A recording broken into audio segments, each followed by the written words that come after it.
जैसे के वाला पूछता है, ठीक ना। तो इस सब में जब भी आपको दे तो यही नियम को आपको लगा के चलना है। अब नेक्स्ट आ जाते इसमें थोड़ा बहुत और भी क्वेश्चन है। ये वर्ड्स प्रॉब्लम भी क्वेश्चन है। एक वर्ड्स प्रॉब्लम में वो इसी में शायद क्वेश्चन है, वो ये इसका क्या कहते हैं, फ्रैक्शन निकालने के लिए, फाइंड द फ्रैक्शन। जैसे मान लीजिए कि एक क्वेश्चन आपको पूछ रहा है कि मान लीजिए कोई फ्रैक्शन है, ठीक है। तो सबसे पहले तो भैया लेट लेंगे फ्रैक्शन बराबर क्या हो जाता है, फ्रैक्शन बराबर x बटा y।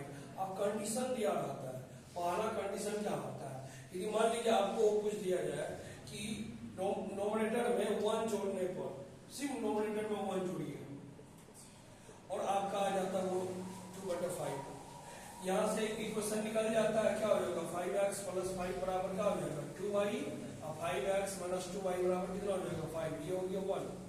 फिर सेकंड बनेगा कि मान लीजिए आप डोमिनेटर में, मान लीजिए डोमिनेटर में 1 जोड़ना, जोड़ दिए, अब इसका आ गया 3/2 अपन मान लीजिए, तो ये 3/2 हो जाएगा, कितना हो जाएगा 2x बराबर क्या हो जाएगा 3y प्लस कितना हो जाएगा 3, 2x - 3y बराबर कितना हो जाएगा 3। ये हो गया इक्वेशन नंबर 2। ये यहाँ पर -2y और यहाँ पर माइनस, ठीक है। ये आ गया आपका इक्वेशन। अब करना क्या है कि इस दोनों इक्वेशन को आपको हल करना है। ये ऑलरेडी हम लोग मतलब जैसे अभी इसी में पढ़ना है, इसी में पढ़ना, आगे चल के पढ़ना है। जैसे हम लोग जैसे आपको क्या कहते हैं डिस्प्लेसमेंट मेथड पढ़े थे, कैंसिलेशन मेथड, ये सब किसी मेथड का यूज करके एक्स वाई का मान निकालेंगे। अब जैसे मान लीजिए यहाँ से एक्स वाई का मान क्या हो जाएगा, कुछ तो कुछ निकलेगा, ऐसा हो ही नहीं सकता है कि एक्स वाई का मान कुछ निकलेगा ही नहीं। अब सिंपल तरीका है, ये कितना है, एक्स को आप कैंसिल आउट, वाई का मान निकालना चाहते हैं, एक्स को कैंसिल करें तो एक्स कितना है 2, इसमें 2 से मल्टीप्लाई करिए, इसमें 5 से मल्टीप्लाई करिए, ये हो जाएगा ये 10x - 4y = -10, 5 से 10x - 15y बराबर 50। इसको आप बस साइन चेंज कर दीजिए, ये कैंसिल आउट हो गया, प्लस माइनस 15 में से आपका चल गया 11y, इधर हो जाएगा -++ -25, y का मान कितना हो गया -25/y 11।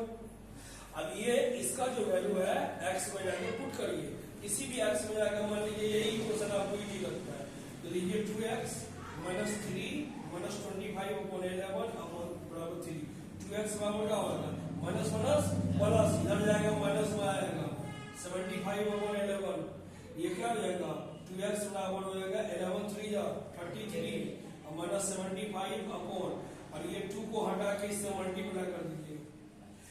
अब घटाइएगा कितना आपका आंसर आ जाएगा, आपका आंसर आ जाएगा 2, इधर जाएगा 4 -22 आ गया। अब इसको आप काट के लिख सकते हैं -21/11 लिख सकते हैं।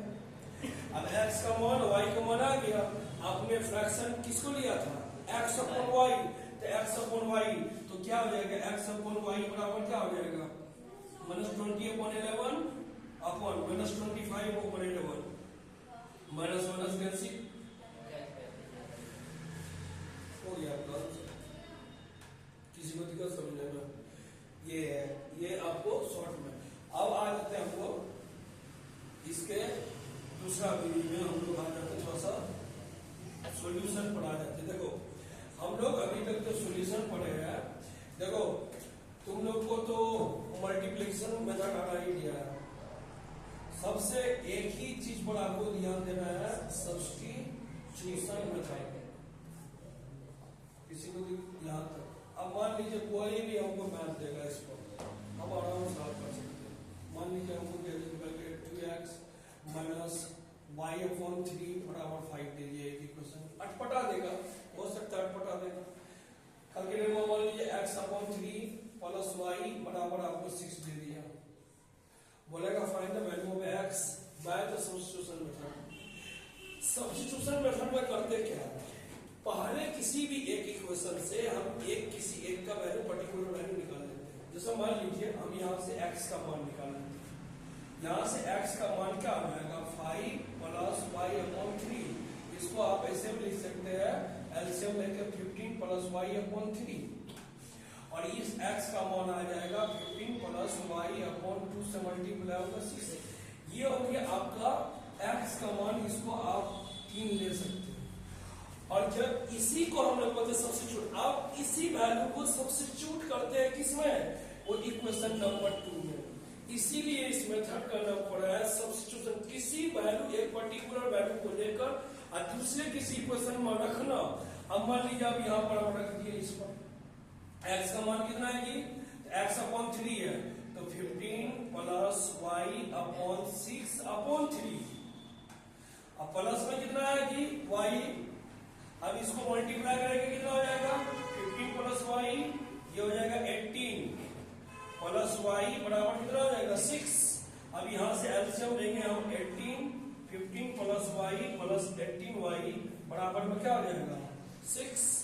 अब ये क्या हो जाएगा, देखिए 15 प्लस 19y बराबर 18 को 6 से गुणा करिएगा, 18 6 का कितना होता है 108, ठीक है। 9 19y बराबर क्या लिखेंगे 108 माइनस 15 करेंगे कितना हो जाएगा आपका, ये 8 ये भी जाएगा तो यहाँ पर 100 में 7 93, तो y का मान कितना आ जाएगा 93 आ गया। अब ये y का मान आ गया, अब इस y का मान को क्या करना है, सब्स्टिट्यूट करना कहाँ पर, x पर, x का मान आ जाएगा। अब यहाँ से इस मान को अब यहाँ पर रखिए, जब यहाँ रखिएगा तो हम लोग यहाँ पर क्या लिख सकते हैं, हम लोग x बराबर लिखेंगे 15, y का मान कितना है 93 अपॉन 19 6। अब इसको आप मल्टीप्लाई 19 लीजिएगा और इस 6 को पहले से मल्टीप्लाई कर दीजिए, 19 से 15 को गुना करिएगा, कितना आ जाएगा आपको 15 और 19 से गुना करिएगा, आपका आ जाएगा 285। अब प्लस में 93, आंसर आपका हो गया 8 हो गया 7, लीजिए बोलिए लीजिए सर आंसर। तो आप आराम से एक ही, मतलब कोई भी आप क्वेश्चन हमसे पूछ दिया है ना, हम एक ही काम करेंगे, पहला एक इक्वेशन से x या y के रूप में किसी का एक ले लेंगे वैल्यू, मतलब x के रूप में x का इक्वेशन ले लिए y के रूप में, अब उसका मान जो है वो किसी दूसरे इक्वेशन में सब्स्टिट्यूट कर देंगे, वहां से हमको y आएगा, जब y आएगा तो x निकालना आपके लिए इजी हो गया, समझ जाना। ये हो गया, अब ये हो गया आपको यहाँ तक बोर्ड एग्जाम में कम से कम आई थिंक हमको जो लगता है 10 से 15 नंबर आपको पूछ ही देगा, कहीं नहीं जाएगा, यहाँ 10 से 15 नंबर आपको आना ही है, उससे ज्यादा भी हो सकता है 20 नंबर भी। अब सबसे मेन चीज होता है, अब हम लोग पढ़ते हैं क्वाड्रेटिक इक्वेशन। कौन सा इक्वेशन, सबसे पहले इसका फॉर्म क्या होता है, ax² plus bx plus c बराबर क्या होता है 0, जहां पर a बराबर नॉट 0। सबसे पहला क्वेश्चन इसमें होता है रूट्स को फाइंड आउट करने के लिए, और रूट्स को फाइंड आउट करने का दो तरीका है, एक तरीका है आपका फैक्टराइजेशन मेथड, एक तरीका है डिस्क्रिमिनेशन मेथड।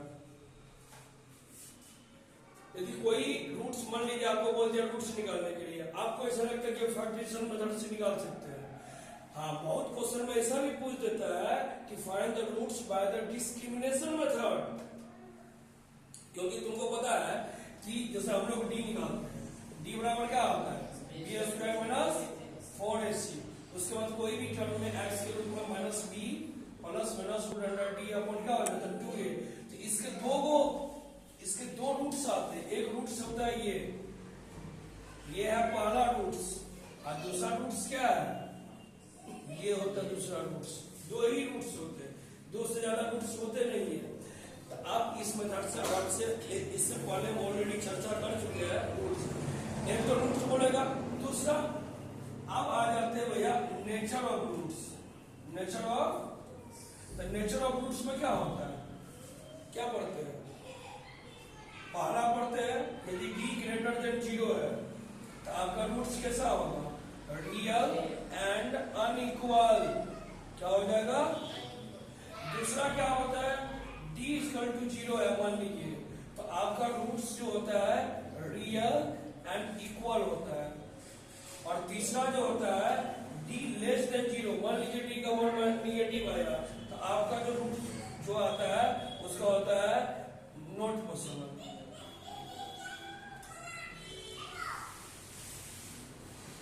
समझ लो बात। तो ये आपको मतलब ये तीनों चीज आना चाहिए। बहुत बार पूछते तो find the roots and also the find the nature of roots. तो रूट्स फाइंड आउट करने के बाद आप नेचर भी बताना। सेकंड बात, यदि मान लीजिए हमारा पहला ही डी माइनस मार गया तो हम रूट्स पहले बोल देंगे रूट्स इज नॉट पॉसिबल। जब रूट्स पॉसिबल नहीं होगा उसका नेचर भी वही आ गया। रूट्स कब निकला जाता है? जब आपका डी का मान ये दोनों में मैच करता है, या तो प्लस में आना चाहिए माना डी से बड़ा आना चाहिए, जीरो से बड़ा आना चाहिए, या तो जीरो के इक्वल आना चाहिए, तबे हम आगे हम बढ़ते हैं रूट्स को फाइंड आउट करने के लिए। अदरवाइज हम वही स्टॉप कर देते, यदि निगेटिव है तो हम लिख देते this roots is not possible. समझ गया ना? तो ये होता है आपको निकालने के लिए। इसमें भी मेनली है रूट्स की, इसमें है जैसे बाकी और भी इसमें है, जैसे मान लीजिए व्हाट्स प्रॉब्लम भी है, व्हाट्स प्रॉब्लम इसमें पूछता है। तो आपको ये चार को जो है इसको आप लोग आज तैयारी करिएगा, बाकी कल हम लोग एपी ट्रिग्नोमेट्री सब देखेंगे। 10 मिनट